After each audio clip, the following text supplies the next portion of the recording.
निकट भविष्य में यूरोप में एक भयानक संकट फैल रहा है और लोगों को बुनियादी आवश्यकताओं की कमी हो रही है। सरकारें जल्द ही गिरने लगती हैं। एक तानाशाही शासन जिसे बिल्कुल भी पर्याप्त नहीं कहा जाता है सत्ता में आ जाता है, जो संसाधनों की कमी से निपटने के लिए लोगों का सफाया करने का निर्णय लेता है। पहले वे बुजुर्गों को मारते हैं और फिर वे गर्भवती महिलाओं और बच्चों को निशाना बनाते हैं। कुछ देश जैसे आयरलैंड, आइसलैंड और नॉर्वे इस नरसंहार को रोकने में सफल होते हैं और शासन का विरोध कर रहे हैं। बहुत से लोग उन देशों की ओर भाग रहे हैं। इन लोगों में निको और उसकी गर्भवती पत्नी मिया टाइमडेल भी है। एक रात एक तस्कर उन्हें स्थानीय बंदरगाह पर ले जाता है, जहां वे कंटेनरों के बीच भागते हैं ताकि भागने का रास्ता खोज सकें। जब एक कुत्ता उनका रास्ता रोकता है तो वे एक अलग दिशा में जाते हैं और हेलीकॉप्टर की रोशनी से छिपने का ध्यान रखते हैं। वे पुलिस को कुछ भागने वालों को गिरफ्तार करते हुए सुन सकते हैं, लेकिन वे उनसे आगे निकल जाते हैं और एक अन्य तस्कर को ढूंढते हैं जो अधिक पैसे मांगता है। उन्होंने पहले ही बहुत भुगतान कर दिया है, इसलिए उनके पास उसे अपनी शादी की अंगूठियां देने के अलावा कोई विकल्प नहीं है। फिर दंपति एक ट्रक के पीछे प्रवेश करते हैं जिसमें कई महिलाएं भी अपने बच्चों और यहाँ तक कि एक कुत्ते के साथ भाग रही हैं। मिया उस पट्टी को हटाती है जो उसके पेट को छुपा रही थी और चिंतित है क्योंकि उसने कुछ समय से बच्चे की हलचल महसूस नहीं की है। हालांकि निको उसे सिखाता है कि बच्चे के पैर के स्थान को कैसे ढूंढें, क्योंकि बच्चा हमेशा वहीं किक करता है। वो उसे एक स्निकर्स बार भी देता है जिसे उसने आयरलैंड पहुंचने पर खाने के लिए बचा कर रखा था। एक छोटी सी जश्न की इनाम के रूप में एक शरणार्थी ट्रक में छेद करने के लिए ड्रिल का उपयोग करता है और रोशनी अंदर आने देती है। मिया अन्य बच्चों को देखती है और उसे अपराधबोध होता है क्योंकि वो और निको अपने पहले बच्चे को पीछे छोड़ आए, लेकिन निको उसे याद दिलाता है कि सैनिक उसे ले गए थे, इसलिए इसका मतलब है कि वो मर चुकी है। कुछ ही घंटों की यात्रा के बाद ट्रक और शरणार्थियों को लेने के लिए रुकता है। लोग जल्दी से अंदर भागते हैं और ट्रक बहुत भीड़ भाड़ हो जाता है तो तस्कर घोषणा करता है कि वे समूह को 2 में विभाजित करेंगे, महिलाओं और बच्चों को यहाँ छोड़ देंगे और पुरुष दूसरे वाहन में जाएंगे। निको समझाने की कोशिश करता है कि वह पहले से ही अपनी पत्नी के साथ इस ट्रक में था, लेकिन उसे नजरअंदाज कर दिया जाता है और ले जाया जाता है। दरवाजे बंद हो जाते हैं और मिया को एक छेद के माध्यम से देखना पड़ता है कि उसका पति चला गया है, इसलिए वो उसे संपर्क करने के लिए अपने फोन का उपयोग करती है। निको उसे चिंता न करने के लिए कहता है क्योंकि ट्रक एक ही दिशा में जा रहे हैं, इसलिए वे बाद में मिलेंगे। फिलहाल उसे बैटरी बचानी चाहिए और उनकी चीजों पर नजर रखनी चाहिए। जैसे ही ट्रक यात्रा जारी रखता है, मिया छेद के माध्यम से बाहरी दुनिया को देखती है। हर कोने पर हिंसा से परेशान होती है। सैनिक दंगाइयों को बिना दया के मारते हैं और महिलाओं को पिंजरों में ले जाया जाता है जैसे कि वे मवेशी हों। कुछ समय बाद ट्रक एक चेक पॉइंट पर पहुंचने पर रुकता है और सभी महिलाएं पीछे छिपने के लिए दौड़ती हैं। ड्राइवर कागजात प्रस्तुत करता है ये दिखाने के लिए कि वो माल ले जा रहा है, लेकिन सैनिक ट्रक को खोलकर जांच करते हैं। पहली नजर में वे केवल कुछ बक्से देखते हैं क्योंकि शरणार्थी एक नकली दीवार के पीछे छिपे होते हैं। हालांकि नेता को संदेह होता है और वो अपने एक आदमी को अंदर भेजता है, उसे जितना संभव हो उतना दूर जाने और साइड वॉल पर गोली चलाने के लिए कहता है। वो आदमी ऐसा करता है और दूरी में अंतर देखकर नेता बता सकता है कि एक छिपा हुआ कंपार्टमेंट है, तो वो अपने कुछ सैनिकों के साथ अंदर जाता है और महिलाओं को बाहर आने के लिए कहता है। सबसे बुरा डरते हुए मिया बक्सों के ऊपर चढ़ जाती है। ठीक उसी समय जब एक महिला नकली दीवार खोलती है, नेता तुरंत उसे मार देता है और अन्य सैनिक पूरे समूह को मारने के लिए गोलीबारी करते हैं, जबकि मिया उनके खून से लथपथ हो जाती है। अंत में केवल एक कुत्ता और एक छोटा बच्चा खड़े होते हैं। कुत्ता भागने में सफल होता है, लेकिन सैनिक ये सुनिश्चित करते हैं कि बच्चे को भी मार दिया जाए। उनके जाने के बाद मिया रोती है और अपने पति को एक संदेश भेजती है, उसे छिपने के लिए कहती है। कुछ घंटे बाद ट्रक एक अन्य बंदरगाह पर पहुंचता है और कंटेनर को एक जहाज पर ले जाने के लिए स्थानांतरित किया जाता है। मिया निको को कॉल करने की कोशिश करती है, लेकिन वह जवाब नहीं देता, इसलिए वो सिर्फ एक और संदेश छोड़ देती है कि जहाज उसे ले जा रहा है। फिर वो अपने बैग में चीजों की जांच करती है और सोने से पहले एक लाइट चालू करती है। कुछ समय बाद मिया जागती है जब कंटेनर हिलने लगता है। गोलियों से बने छेदों के माध्यम से वह नाविकों को इधर उधर भागते हुए देख सकती है क्योंकि एक भयंकर तूफान जहाज को तबाह कर रहा है। मिया मदद के लिए चिल्लाना शुरू करती है क्योंकि हिलने से वो इधर उधर लुढ़कने लगती है, चोटिल हो जाती है, जब तक कि अचानक लैंडिंग उसे बेहोश नहीं कर देती। कुछ क्षण बाद मिया जागती है और देखती है कि पानी छेदों के माध्यम से कंटेनर में घुस रहा है। जब वह बाहर देखती है तो उसे पता चलता है कि जहाज डूब गया है और अब सभी कंटेनर, जिसमें उसका भी शामिल है, समुद्र के बीच में तैर रहे हैं। वह घबराने लगती है और निको को कॉल करने की कोशिश करती है। उसका फोन टूट गया है और काम नहीं करता। फिर वो अपने बैग में लाए गए एक अतिरिक्त फोन का उपयोग करने की कोशिश करती है, लेकिन उसे काम करने के लिए पासवर्ड नहीं पता। बच्चे के ठीक होने की जांच करने के बाद मिया देखती है कि पानी कंटेनर में घुसता रहता है, इसलिए वो कुछ उपयोगी खोजने के लिए बक्से खोलने लगती है। दुर्भाग्य से उनके पास केवल प्लास्टिक कंटेनर, टेलीविजन, शराब और ईयरबड्स जैसी चीजें हैं। वो कुछ हुडीज भी पाती है और एक पहन लेती है। देखने के बाद वो चारों ओर देखती है और अपने बैग से गिरी हुई चीजें जैसे टेप और स्विस आर्मी नाइफ उठाने लगती है।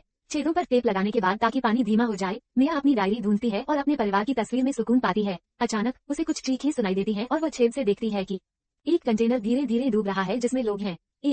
बेचैन होकर मिया निको का नाम चिल्लाने लगती है और काम कर रहे फोन में अपना सिम कार्ड डालती है, लेकिन निको फोन नहीं उठाता और कंटेनर डूब जाता है, तो मिया का मानसिक संतुलन बिगड़ जाता है। अगले कुछ घंटों तक मिया फोन ट्राई करती रहती है, लेकिन कोई फायदा नहीं होता। रात होते होते वो चाकू पकड़ लेती है क्योंकि वो सब कुछ खत्म करने के बारे में सोच रही है, लेकिन अचानक उसे बच्चे की हलचल महसूस होती है। मिया बच्चे के लिए जीने का फैसला करती है और बाहर वेल की आवाज सुनते हुए सो जाती है। कुछ समय बाद मिया एक लटकते हुए क्रेट को हिलते हुए देखती है और उसके गिरने से पहले ही रास्ते से हट जाती है। हालांकि इससे कंटेनर में तेजी से पानी भरने लगता है और मिया को सोचती है कि वह डूबने वाली है, लेकिन अचानक जाग जाती है और महसूस करती है कि यह सिर्फ एक बुरा सपना था। वो पाती है कि टेप निकल गया है और पानी की स्थिति और खराब हो रही है, तो वो लटकते हुए क्रेट के नीचे एक और क्रेट धकेलती है और चाकू से उसे छोड़ देती है, लेकिन और भी प्लास्टिक कंटेनर पाती है। पहले तो वह निराश होती है, लेकिन उन्हें देखकर उसे एक विचार आता है। वह ढक्कनों से रबर निकालती है और उसे निचले छेदों को ढकने के लिए इस्तेमाल करती है। फिर वह कई क्रेट्स में से एक मशीन से एक होज निकालती है और उसे एक और छेद में डालती है ताकि पानी को बाहर निकाला जा सके। वह दीवार के खिलाफ 2 क्रेट्स भी रखती है ताकि उसके पास लेटने की जगह हो और टेप से पानी के स्तर को चिन्हित करती है। दिन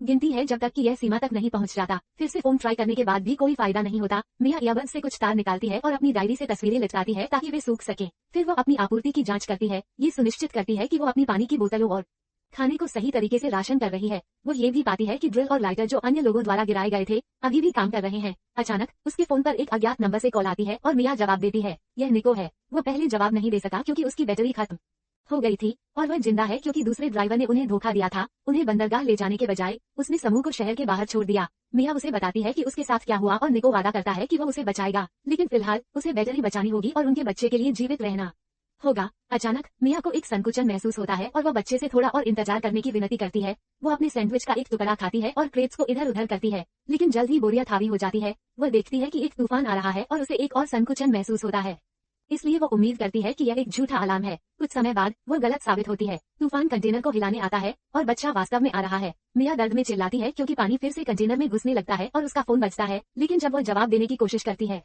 तो वो उसके हाथ से फिसल जाता है। कोई और विकल्प न होने पर मिया अपनी ड्रेस उतारती है और क्रेट्स की रस्सियों पर लटक जाती है। खड़ी होकर पानी में बच्चे को जन्म देती है। नाल बच्चे की गर्दन के चारों ओर लिपटी होती है, लेकिन मिया जल्दी से उसे हटा देती है और बच्चे की पीठ थपथपाती है जब तक कि वो रोने नहीं लगती। फिर मिया एक क्रेट के ऊपर चढ़ जाती है और बच्चे को पकड़कर रखती है। तूफान के गुजरने का इंतजार करती है। अगली सुबह मिया महसूस करती है कि प्लेसेंटा उसके शरीर से बाहर आ रहा है और उसे एक प्लास्टिक कंटेनर में रख देती है। इसके बाद वो जितना हो सके जगह को साफ करती है और बच्चे को एक छोटे बॉक्स में एक हुडी के साथ रखती है, जबकि वो अपनी चीजें चेक करती है। वो एक कैन से थोड़ा खाना खाती है, लेकिन फोन को पानी का नुकसान हुआ है और वह काम नहीं कर रहा। स्थिति को और खराब करने के लिए बच्चा रोना बंद नहीं करता और मिया उसे स्तनपान कराने की कोशिश करती है, लेकिन कोई फायदा नहीं होता। जब मिया कंटेनर के धातु के चीखने की आवाज सुनती है तो उसे एक विचार आता है। वो ड्रिल का उपयोग करती है और छत में छेद बनाना शुरू करती है। उम्मीद करती है कि एक चौकोर कट सकेगा जिससे वो बाहर निकल सके। हालांकि शोर बच्चे को और जोर से रुलाता है। वो उसे शांत करने की कोशिश करती है, लेकिन गाना गाने से भी काम नहीं बनता और मिया टूट जाती है। बेचारी बच्चे पर चिल्लाती है। कम से कम जब उसे एहसास होता है कि उसने क्या किया तो वो जल्दी से माफी मांगती है। कुछ समय बाद मिया अपने सीने की प्रतिक्रिया महसूस करती है और बच्चे के साथ फिर से कोशिश करती है। इस बार दूध निकलता है और बच्चा आखिरकार खाता है। जब थकान आखिरकार हावी होती है, मिया खुद को रोक नहीं पाती और सारा खाना खत्म कर देती है। फिर वह छत को ड्रिल करने के लिए वापस जाती है, लेकिन दुर्भाग्य से ड्रिल की बैटरी खत्म हो जाती है इससे पहले कि वो खत्म कर सके। फिर वो सिम कार्ड को वापस मूल फोन में डालती है, लेकिन वो अभी भी इसे काम नहीं करवा पाती। अंततः निराशा उसे घेर लेती है और वह गुस्से में अपनी सारी चीजें इधर उधर फेंकने लगती है। जब उसे चाकू मिलता है तो वो छत के छेदों पर इसे इस्तेमाल करने की कोशिश करती है, लेकिन समय के साथ यह उसके हाथों को चोट पहुंचाने लगता है। मिया के पास कुछ और नहीं है करने के लिए सिवाय बच्चे की देखभाल करने के। कभी कभी बच्चे की त्वचा को गीला करती है ताकि उसे गर्मी से राहत मिल सके। जब वो सोने की कोशिश करती है तो यह वास्तव में कठिन होता है क्योंकि उसका पेट भूख के कारण गड़गड़ाता रहता है।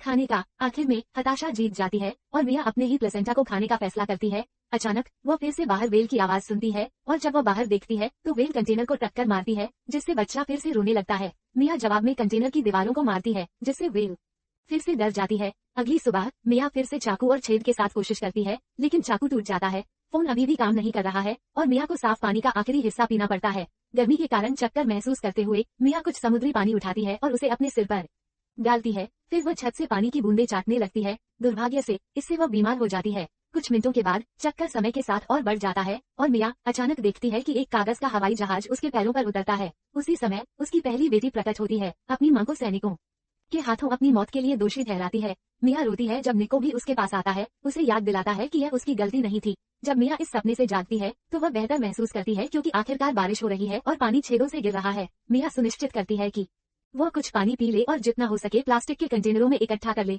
वो कैन भी पकड़ती है, लेकिन जब ढक्कन टूट जाता है तो उसे एक विचार आता है। क्रेट्स की रस्सी को छत के छेदों से डालकर मिया खींचना शुरू करती है जब तक कि वो अंततः एक छेद खोलने में सफल नहीं हो जाती, जिससे सूरज की रोशनी अंदर आ सके। बाद में मिया कंटेनर के ऊपर चढ़ती है और पुष्टि करती है कि कोई जमीन नजर नहीं आ रही है। वो और बच्चा ताजी हवा पाने के लिए वहीं सोते हैं, और जब बच्चे को बदलने का समय आता है तो मिया गंदा हुडी पानी में फेंक देती है। यह मछलियों के झुंड का ध्यान आकर्षित करता है, इसलिए मिया जल्दी से कुछ रस्सी और धातु का टुकड़ा पकड़कर मछली पकड़ने की कोशिश करती है। चाहे वो कितनी भी कोशिश करे, वो एक भी मछली नहीं पकड़ पाती। हार मानने के बाद वो अचानक देखती है कि एक विमान उड़ रहा है और तुरंत कंटेनर में जाकर एक टेलीविजन तोड़ती है, उसकी स्क्रीन का एक टुकड़ा लेती है। फिर वह वापस बाहर चढ़ती है, लेकिन जल्दी में वह गलती से अपने पैर को चोट पहुंचा लेती है। अभी के लिए दर्द को नजरअंदाज करते हुए वह स्क्रीन के टुकड़े का उपयोग सूरज की रोशनी को प्रतिबिंबित करने के लिए करती है, लेकिन विमान उसे नहीं देखता और चला जाता है। एक निराश मिया कंटेनर के अंदर लौटती है और कुछ तारों और छोटे धातु के टुकड़ों का उपयोग करके अपने घाव को सिलती है। यह एक बहुत ही दर्दनाक प्रक्रिया है, इसलिए वो इसे शराब के साथ आसान बनाने की कोशिश करती है।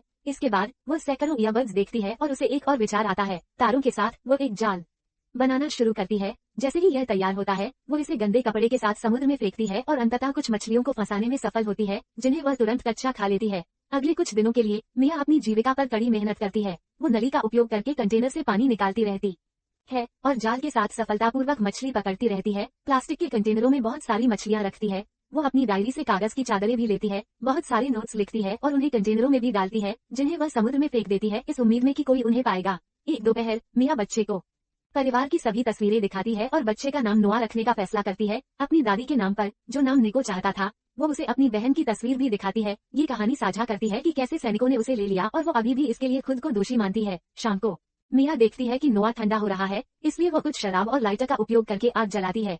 रात के बीच में मिया कुछ दीवार से टकराने की आवाज सुनती है और बाहर आकर देखती है कि यह सिर्फ एक प्लास्टिक का कंटेनर है। उसी समय उसका फोन बजने लगता है और वो निको की आवाज सुनकर खुश हो जाती है, लेकिन दुर्भाग्य से उसके पास बुरी खबर है। उसने एक नाव चुराने की कोशिश की, लेकिन उसे सैनिकों ने देख लिया और गोली मार दी। अभी वह छिपा हुआ है, लेकिन धीरे धीरे खून बह रहा है और उसके पास ज्यादा समय नहीं बचा है। निको ने ये कहने के लिए फोन किया, अलविदा, और मिया से वादा कराओ कि वो बच जाएगी। तो मिया फोन को नोआ के पास रख देती है ताकि वो उससे बात कर सके और उसकी प्यारी आवाजें सुन सके। मिया और निको एक दूसरे से आई लव यू कहते हैं। फिर उसकी बैटरी खत्म हो जाती है और हवा आग बुझा देती है जब वो रोती है। तब पता चलता है कि मिया के पास अभी भी स्निकर्स बार है, जिसे वो अपनी यात्रा के अंत के लिए बचा रही है। वादा किया गया था दिन 26 पर मिया लगभग हार मानने वाली है। कंटेनर की दीवारों पर कागज की चादरों पर चित्र और रंग्स चिपके हुए हैं, जो पानी की सीमा तक पहुंचने वाला है। तो मिया और बच्चा अब उसके ऊपर रह रहे हैं। मिया भी क्रेट की लकड़ी, प्लास्टिक के कंटेनर और रस्सी का उपयोग करके एक बेड़ा बना रही है। अचानक एक सीगल कंटेनर पर उतरता है ताकि उसकी कुछ मछलियां ले सके, और इससे मिया को उम्मीद मिलती है, क्योंकि इसका मतलब है कि वे जमीन के पास हो सकते हैं। शाम को मिया एक नई आग जलाने में सफल होती है और अपने बेड़े के लिए एक पाल तैयार करती है। अचानक उसे कंटेनर के अंदर एक आवाज सुनाई देती है, और यह महसूस करते हुए कि यह जल्द ही डूब जाएगा, मिया अंदर गोता लगाती है ताकि अपनी सभी तस्वीरें इकट्ठा कर सके। वो प्लास्टिक के कंटेनर में स्निकर्स बार भी देखती है, इसलिए वो जोखिम उठाती है और उसे पकड़ने के लिए अंदर जाती है। जैसे ही पानी नोआ के साथ बेड़े को दूर धकेलता है,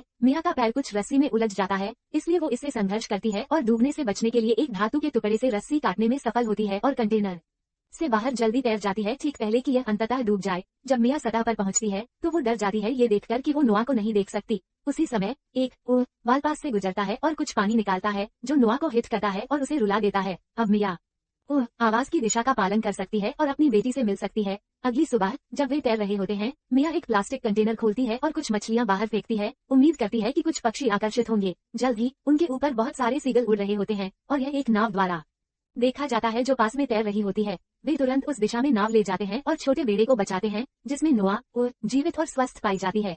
बेड़े से एक रस्सी भी बाहर निकल रही होती है और समुद्र में गिर रही होती है, इसलिए नाविक खींचना शुरू करते हैं जब तक कि मिया का शरीर बाहर नहीं आ जाता। नाविक तुरंत सीटियां देना शुरू करते हैं, लेकिन मिया नहीं जागती। हालांकि वे बच्चे की खातिर हार नहीं मानते। कई छाती के संकुचन के बाद मिया अंततः प्रतिक्रिया देती है और नाविक बच्चे को उसे सौंपते हैं और मदद के लिए रेडियो का उपयोग करते हैं। मिया को एक पल लगता है यह महसूस करने में कि वो सुरक्षित है, और जब वो क्षितिज की ओर देखती है तो उसे दिखता है कि वे आयरलैंड के करीब पहुंच रहे हैं, जिसका मतलब है कि उसे वह नई जिंदगी मिल जाएगी जो वो चाहती थी।